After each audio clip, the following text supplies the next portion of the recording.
Uma canção chamada O Fora nos coloca diante de uma tentação imediata. Perguntar depressa demais o que é o fora, onde ele está, que conceito ele designa, que coisa Rogério Skylab quer nomear com esta palavra. Mas a força dessa faixa começa antes dessa pergunta. Antes de definir o fora, a canção nos faz entrar numa situação de escuta. Ela não começa com uma frase, não começa com uma explicação, não começa com uma voz soberana que viria a organizar o mundo pelo sentido. Ela começa com batuques, guizos, uma matéria percussiva que instala um chão. Antes da palavra, há chamada. Antes do conceito, há um corpo sonoro que prepara a aparição do conceito. Esse ponto é decisivo, porque muita análise de canção ainda trata a letra como pensamento e o som como ambiente. A letra diria, o arranjo acompanharia, a voz expressaria, a percussão daria clima. E o fora, essa hierarquia já nasce quebrada. A música pensa antes de falar. O fora começa a operar antes de ser dito. Poucos segundos depois, essa matéria percussiva é atravessada por sons mais abertos, ruídos, ressonâncias, programação, sampler, computação. A ficha técnica de Os Cosmonautas atribui a Lívio Trachtenberg esse trabalho de sampler, computador e mixagem.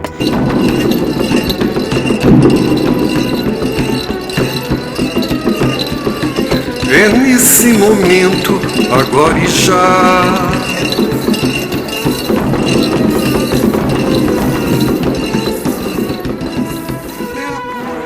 Isso importa, porque a faixa não apresenta uma exterioridade pura, como se o fora fosse simplesmente aquilo que está longe, além, acima ou fora do mundo.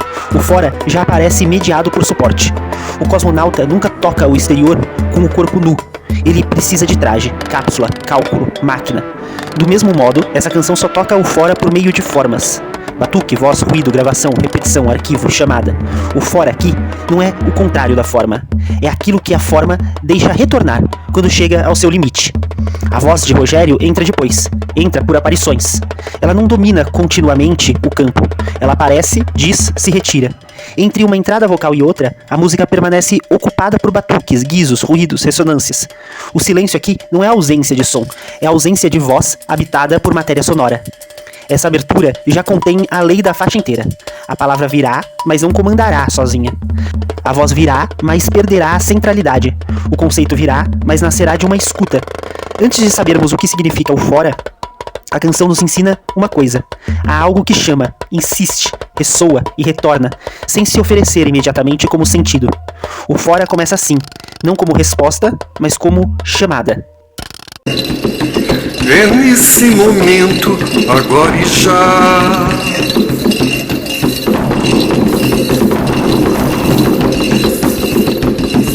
É a pura presença. Quando a voz entra, ela diz: é nesse momento, agora e já. A primeira operação da canção é uma operação de presença. Ela aponta para um instante, não para uma memória distante, nem para uma promessa futura, nem para um além metafísico. É nesse momento, agora e já. A frase tem a força de uma urgência filosófica. Aquilo de que se trata está acontecendo no tempo mesmo em que a voz aparece. Mas a canção imediatamente fere essa presença. É pura presença, aparece e se esvai. Esse verso é decisivo. Pura presença é uma das expressões mais carregadas da tradição filosófica. Durante séculos, a filosofia sonhou com uma presença plena, um sentido dado sem perda, uma evidência originária, uma consciência próxima de si, uma voz capaz de guardar o pensamento no instante em que o pronuncia.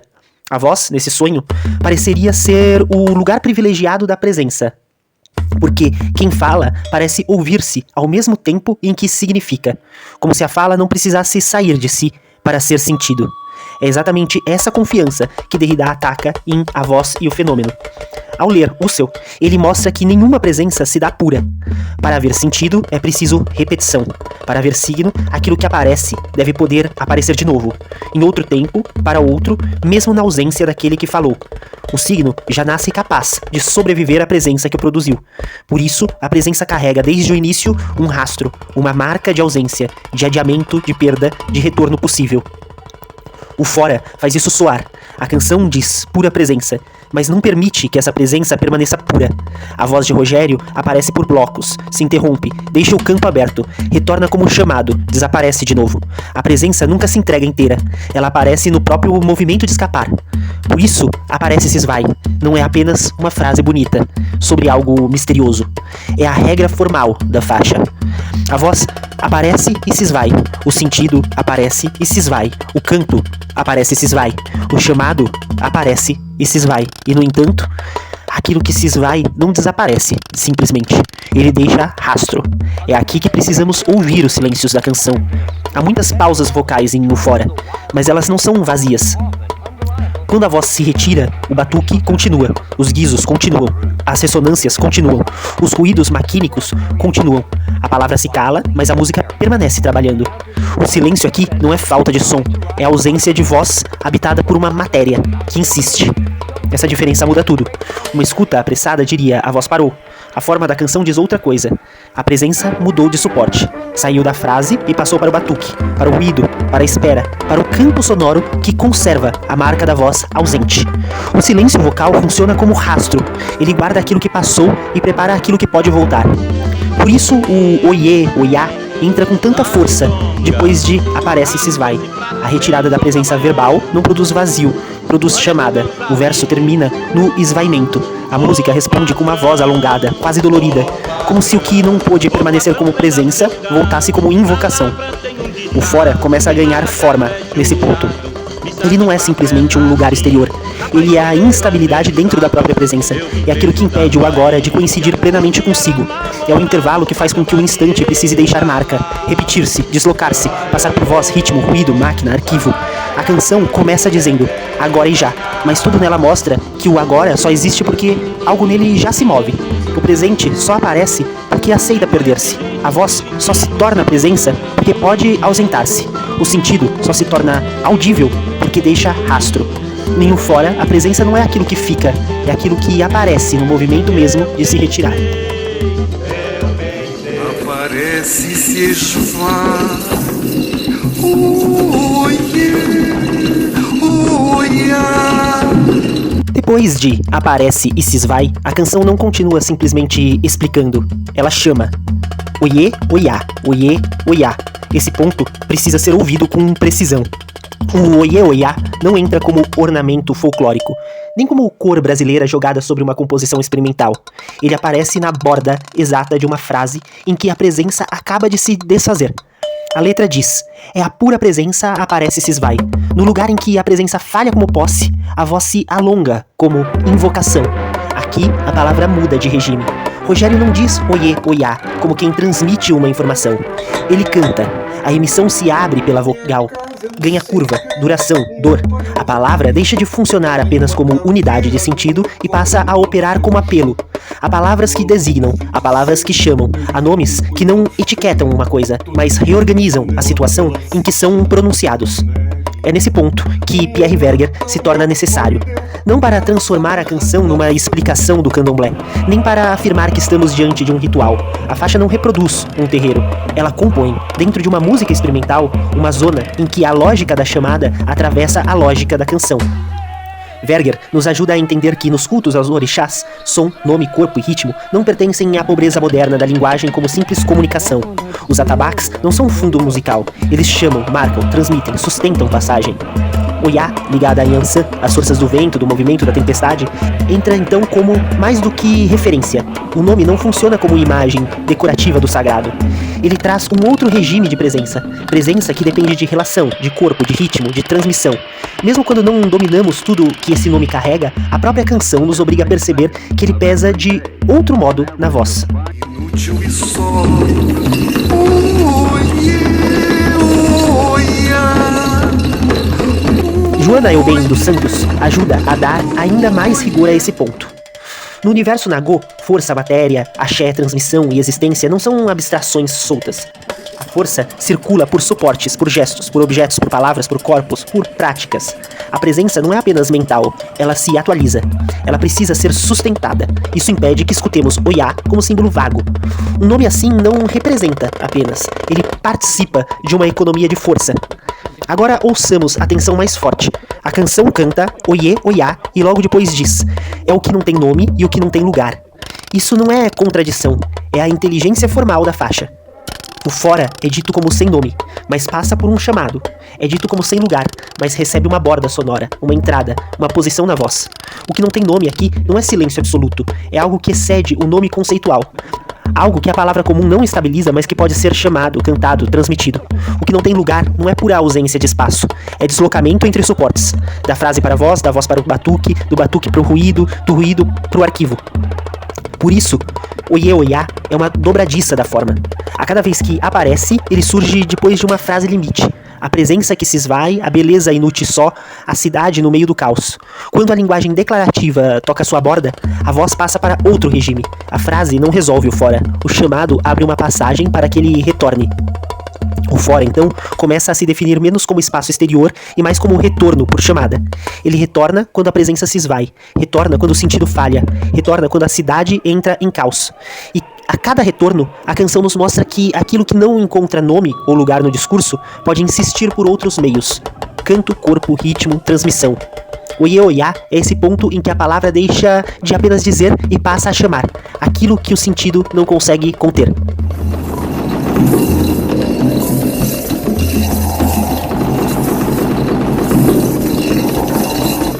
Na beira do rio e às margens do mar.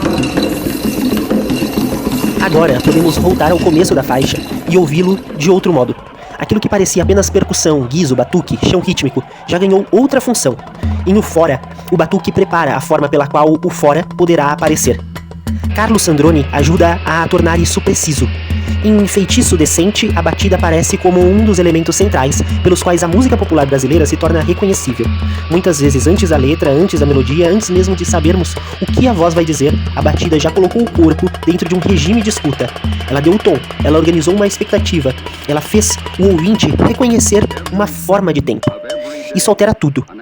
O batuque inicial de fora não entra como ambiente de uma letra filosófica.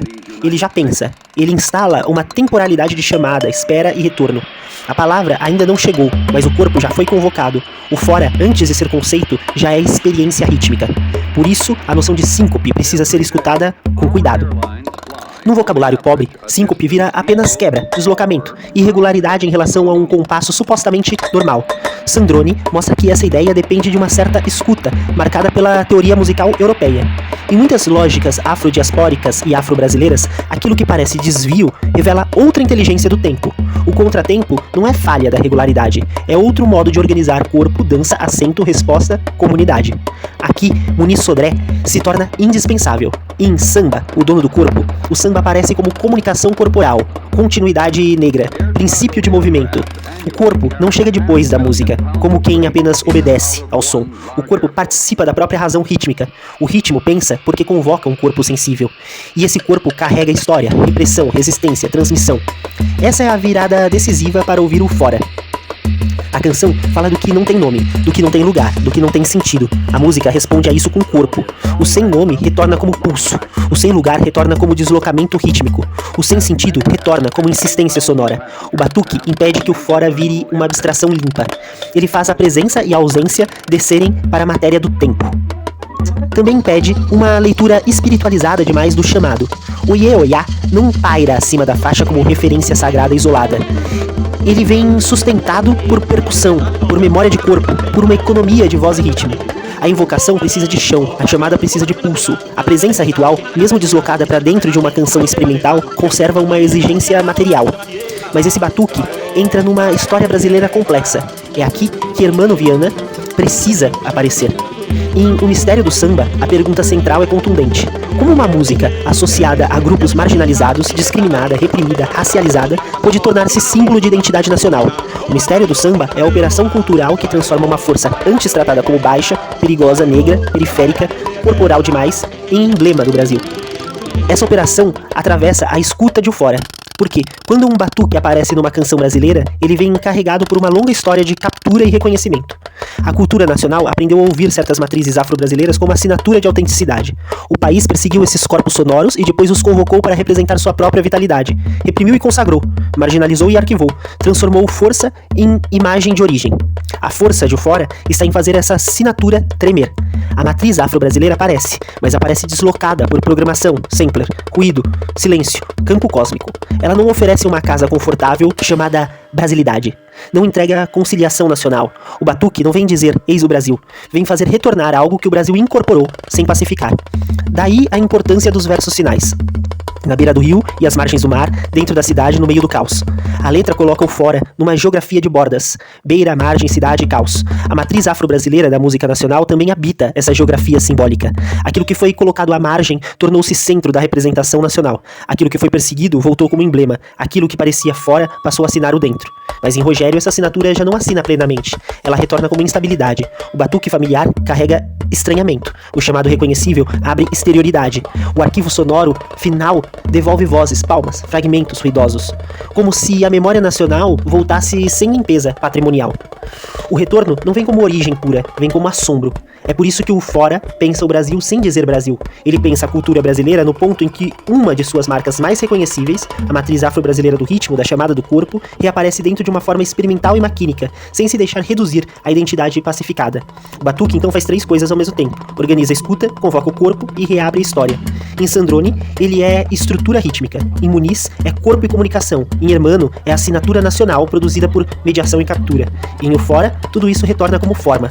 O fora já não está longe. Ele retorna de dentro da própria música brasileira. De dentro daquilo que a cultura julgou ter incorporado. De dentro do ritmo que parecia familiar. De dentro da assinatura nacional que, ao tremer, deixa passar aquilo que nunca coube inteiramente nela.